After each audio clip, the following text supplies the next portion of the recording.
Well, it's a beautiful, crisp California morning, and I just thought I would do my review outside today. Maybe it's because we're kind of moving out of summer into fall, so it looks like summer, feels like fall, but it sounds like spring. Because today, I'm going to be reviewing the BQEYZ Spring 2. This is Audio In Reviews.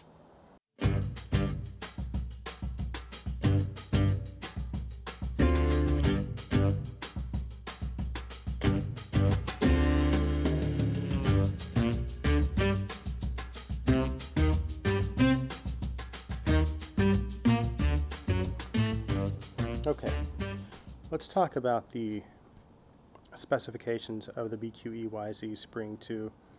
We'll go over the build first. These are made from, the shells are made from a CNC machined aluminum. They look like they're anodized. So they feel quite robust, but yet light in the hand. The cable is, as you can see, quite nice. Also has metal connectors. It has a 2-pin connector, which is quite secure. The cable also has the metal terminal and also a splitter. It has the chin slider as well. So the build is very, very good for the $169 price range.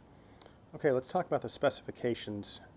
These are a tri-brid IEM, so they've got 3 different types of drivers in each shell. The base is handled by a 13 millimeter dynamic driver, which extends down to 7 hertz, I believe. The mid is handled by a BA driver, and the highs are handled by a 9-layer ceramic piezo tweeter, which extends all the way up to 40,000 hertz.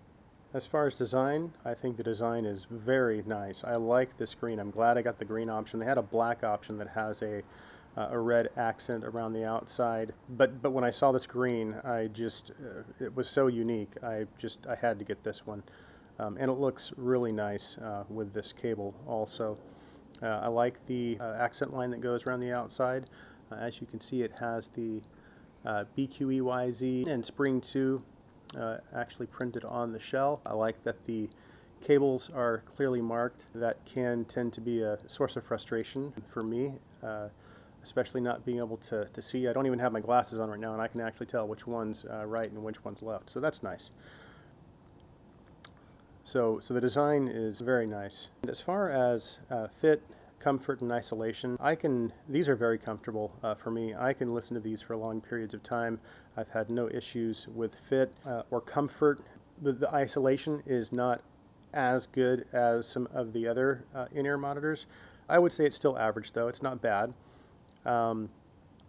It's definitely, and once you have your music up a little bit, you're definitely not going to be hearing any outside noise. And again, it depends on what your environment is. So if you're on outside or on a train or a bus, and you listen to your music at low volumes, you may notice some slight noise bleeding through. I'm in a pretty quiet environment most of the time when I'm listening, so I don't have an issue with that. I haven't tried these on drums yet, so that may be a different story. But overall, the build, design, comfort, fit, and isolation is very, very good.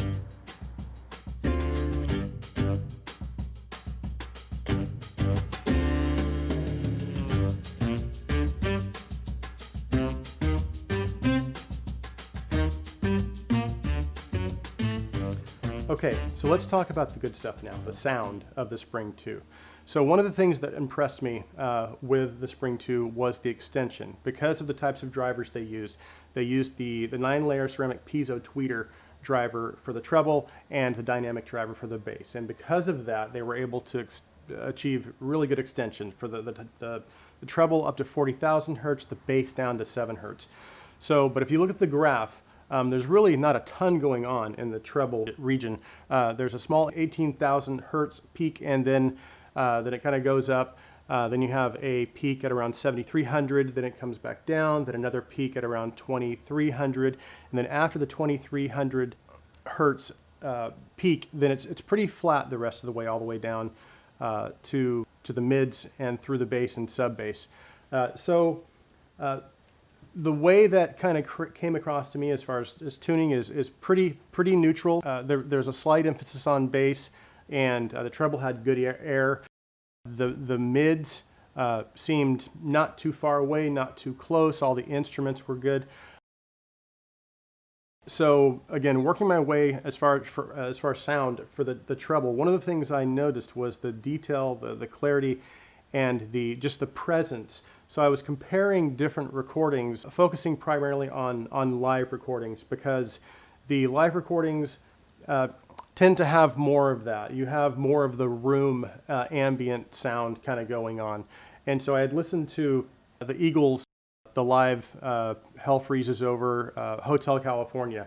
And at the beginning, you have the some what sounds like acoustic classical type guitar coming in, and then you hear the crowd kind of start to cheer when they realize what song it is. They get all excited, and then you have some percussion coming in.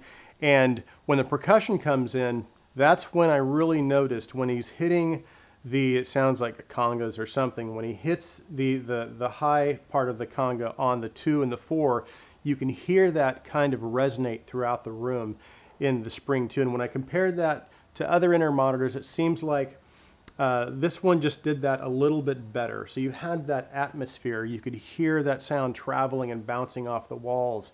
So there was that space and that presence. So the treble on these is really good, especially for live recordings. And I noticed the same thing also in Jazz the Pawn Shop. That was the recording I talked about when I was doing one of the other reviews. But that one has a lot of atmosphere, people dining, so you can hear the plates, the forks clinging on the plates, and you can just hear a lot of the atmosphere, people talking. So these do really good with atmosphere and air. Moving into the mids, of course you have a BA driver that's kind of taking care of the mids, which does a good job. So as far as timbre, I didn't notice any issues as far as timbre goes. So all the instruments sounded natural. The saxophone on Jazz the Pawn Shop sounded natural, piano sounded natural, drums sounded really good. The cymbals sounded really natural. And so now one thing I did notice, I'm working my way down from the mids into the mid bass. I did notice a little bit of bass bleeding into the mids, just slightly, but only on certain recordings. Seems like there's a little bit of a bass emphasis, just a slight bass emphasis on these. That dynamic driver handles the bass very well. It seems like it could, maybe it doesn't have the control I've heard in some other dynamic driver IEMs, but it was still good. It had a nice amount of slam when the slam was needed. The kick drum on Hotel California was represented quite well on that recording. But I did notice when I was listening to some electronic, it seemed like some of the texture and layering maybe wasn't just as accurate as I've heard in other inner monitors. But again, and that is the difference between a BA bass and a dynamic driver bass, is you're not going to have quite the speed and control that a BA would have with a dynamic driver. But it still sounded really good. Just to kind of wrap things up with this, again, one of the things that impressed me most with these was the treble. Because I listen to a lot of live recordings. One of the things I love doing is going to concerts, and some of my best memories are live jazz concerts. Yellow Jackets in Portland, Oregon, David Benoit. So those are really good memories. So those are a lot of that stuff those are the types of memories. When I listen to an inner monitor, I'm trying to kind of recapture that.